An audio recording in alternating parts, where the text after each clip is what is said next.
जय श्री राधे प्रिय मित्रों, आज मैं आप लोगों को श्रीमद् भगवत गीता के जो अध्याय 1 है उसका पाठ सुनाने वाला हूँ। यह किताब ही नहीं अपितु ऐसा चीज है जो कि हमारे जीवन का मैनुअल गाइड है। इसे पढ़ने, सुनने और दूसरों को सुनाने से जो भवसागर से पार होने की हमारी जो लालसा है वह अवश्य पूरी हो जाती है। तो आइए हम शुरू करते हैं पहला अध्याय श्रीमद् भगवत गीता का। धृतराष्ट्र बोले कि हे संजय, धर्म भूमि कुरुक्षेत्र में इकट्ठे हुए युद्ध की इच्छा वाले मेरे और पांडु के पुत्रों ने क्या किया। इस पर संजय बोले, उस समय राजा दुर्योधन ने व्यूह रचना युक्त पांडवों की सेना को देखकर और द्रोणाचार्य के पास जाकर यह वचन कहा कि हे आचार्य, आपके बुद्धिमान शिष्य द्रुपद पुत्र धृष्टद्युम्न द्वारा व्यूहाकार खड़ी की हुई पांडु पुत्रों की इस बड़ी भारी सेना को देख करके इस सेना में बड़े बड़े धनुषों वाले युद्ध में भीम और अर्जुन के समान बहुत से सूरवीर हैं, जैसे सात्यकी और विराट तथा महारथी राजा द्रुपद और धृष्टकेतु, चेकितान तथा बलवान काशीराज पुरुजित, कुंतीभोज और मनुष्यों में श्रेष्ठ शौर्य और पराक्रमी युद्धामन्यु तथा बलवान उत्तमौजा सुभद्रा पुत्र अभिमन्यु और द्रौपदी के 5 पुत्र, यह सब ही महारथी हैं। हे ब्राह्मण श्रेष्ठ, हमारे पक्ष में भी जो जो प्रधान हैं उनको आप समझ लीजिए। आपके जानने के लिए मेरी सेना के जो जो सेनापति हैं उनको कहता हूँ। एक तो स्वयं आप और पितामह भीष्म तथा कर्ण और संग्राम विजयी कृपाचार्य तथा वैसे ही अश्वस्थामा, विकर्ण और सोमदत्त का पुत्र भूरिश्रवा तथा और भी बहुत से सूरवीर, अनेक प्रकार के शस्त्र अस्त्रों से युक्त, मेरे लिए जीवन की आशा को त्यागने वाले सब के सब युद्ध में चतुर हैं। भीष्म पितामह द्वारा रचित इन लोगों की यह सेना जितने में सुगम है, इसलिए सब मोर्चों पर अपनी अपनी जगह स्थित रहते हुए आप लोग सबके सब ही निसंदेह भीष्म पितामह ही सब ओर से रक्षा करें। इस प्रकार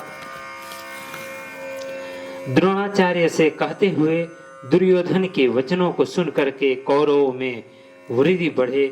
प्रतापी पितामह भीष्म ने उस दुर्योधन के हृदय में हर्ष उत्पन्न करते हुए उच्च स्वर से सिंह की नाद के समान गर्ज कर शंख बजाया। उसके उपरांत शंख और नगारे तथा ढोल, मृदंग और नरसिंहादि बाजे एक साथ ही बजे। उनका वह शब्द बड़ा भयंकर हुआ। उसके अनंतर सफेद घोड़ों से युक्त उत्तर रथ में बैठे हुए श्री कृष्ण महाराज और अर्जुन ने भी अलौकिक शंख बजाए। उनमें श्री कृष्ण महाराज ने पंचजन्य नामक शंख और अर्जुन ने देवदत्त नामक शंख बजाया। भयानक कर्म वाले भीमसेन ने पौंड्र नामक शंखनाद महाशंख बजाया। कुंती पुत्र राजा युधिष्ठिर ने अनंत विजय नामक शंख और नकुल तथा सहदेव सुघोष और मणिपुष्पक नाम वाले शंख बजाए। श्रेष्ठ धनुष वाले काशीराज और महारथी शिखंडी और धृष्टद्युम्न तथा राजा विराट और अजेय सात्यकी तथा राजा द्रुपद और द्रौपदी के 5 पुत्र और बड़ी भुजा वाले सुभद्रा पुत्र अभिमन्यु, इन सबने हे राजन अलग अलग शंख बजाए और उस भयानक शब्द ने आकाश और पृथ्वी को भी शब्दायमान करते हुए धृतराष्ट्र पुत्रों के हृदय विदीर्ण कर दिए।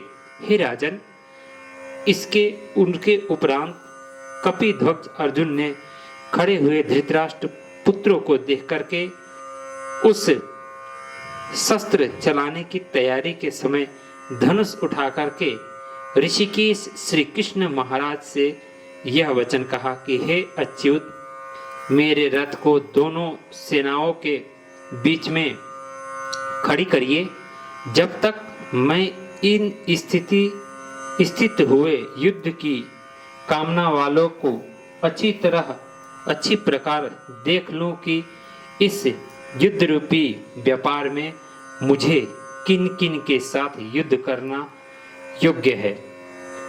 दुर्बुद्धि दुर्योधन का युद्ध में कल्याण चाहने वाले जो ये राजा लोग इस सेना में आए हैं, उन युद्ध करने वालों को मैं देखूंगा।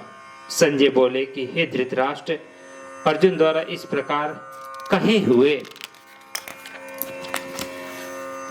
महाराज श्री कृष्णचंद्र ने दोनों सेनाओं के बीच में भीष्म और द्रोणाचार्य के सामने और संपूर्ण राजाओं के सामने उत्तम रथ को खड़ा करके ऐसा कहा कि हे पार्थ, इन इकट्ठे हुए कौरवों को देख।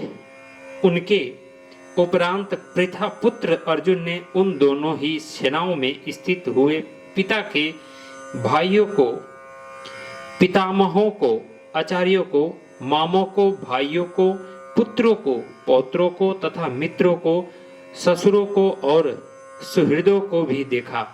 इस प्रकार उन खड़े हुए संपूर्ण बंधुओं को देख करके वे अत्यंत करुणा से युक्त हुए।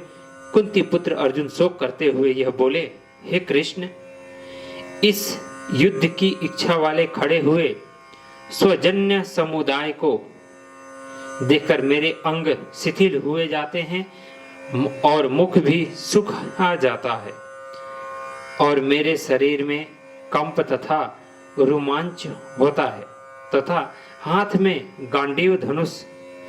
गांडीव धनुष गिरता है और त्वचा भी बहुत जलती है तथा मेरे मन भ्रमित सा हो रहा है, इसलिए मैं खड़ा होने रहने को भी समर्थ नहीं हूँ। हे केशव, लक्षणों को भी विपरीत ही देखता हूँ तथा युद्ध में अपने कुल को मारकर कल्याण भी नहीं देखता। हे कृष्ण, मैं विजय नहीं चाहता हूँ और राज्य तथा सुखों को भी नहीं चाहता। हे गोविंद, हमें राज्य से कोई प्रयोजन है? क्या प्रयोजन है? अथवा भोगों से और जीवन से भी क्या प्रयोजन है? क्योंकि हमें जिनके लिए राज्य भोग और सुखादिक इच्छित है, वे ही यह सब धन और जीवन की आशाओं को त्याग कर युद्ध में खड़े हैं, जो कि गुरुजन, ताऊ, चाचे, लड़के और वैसे ही दादा, मामा, ससुर, पोते, साले तथा और भी संबंधी लोग हैं। इसलिए हे मधुसूदन, मुझे मरने पर भी अथवा 3 लोक के राज्य के लिए भी मैं इन सबको मारना नहीं चाहता। फिर पृथ्वी के लिए तो कहना ही क्या। हे जनार्दन, धृतराष्ट्र के पुत्रों को मारकर भी हमें क्या प्रसन्नता होगी? इन आतताइयों को मारकर तो हमें पाप ही लगेगा। इसमें हे माधव, अपने बांधव धृतराष्ट्र के पुत्रों को मारने के लिए हम योग्य नहीं है, क्योंकि अपने कुटुंबों को मारकर हम कैसे सुखी होंगे। यद्यपि लोभ से भ्रष्ट चित्त हुए इन लोग कुल के नाशकृत दोष को और मित्रों के साथ विरोध करने में पाप को नहीं देखते हैं, परंतु हे जनार्दन, कुल के नाश करने से होते हुए दोष को जानने वाले हम लोग को यह इस पाप से हटने के लिए क्यों नहीं विचार करना चाहिए? क्योंकि कुल के नाश होने से सनातन कुल धर्म नष्ट हो जाते हैं। धर्म के नाश होने पर संपूर्ण कुल को पाप भी बहुत दबा लेता है।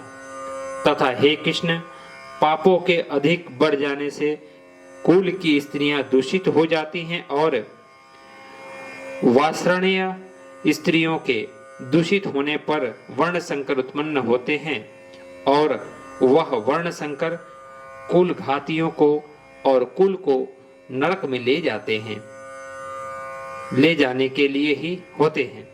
लोप हुई पिंड और जल की क्रिया वाले इनके पितर लोग भी गिर जाते हैं और इन वर्ण संकर कारक दोषों से कुल घातियों के सनातन कुल धर्म और जाति धर्म नष्ट हो जाते हैं। तथा हे जनार्दन, नष्ट हुए कुल धर्म वाले मनुष्यों का अंत काल तक नरक में वास होता है, ऐसा हमने सुना है। अहो शोक है कि हम लोग बुद्धिमान होकर भी महान पाप करने को तैयार हुए हैं, जो कि राज्य और सुख के लोभ से अपने कुल को मारने के लिए उद्यत हुए हैं।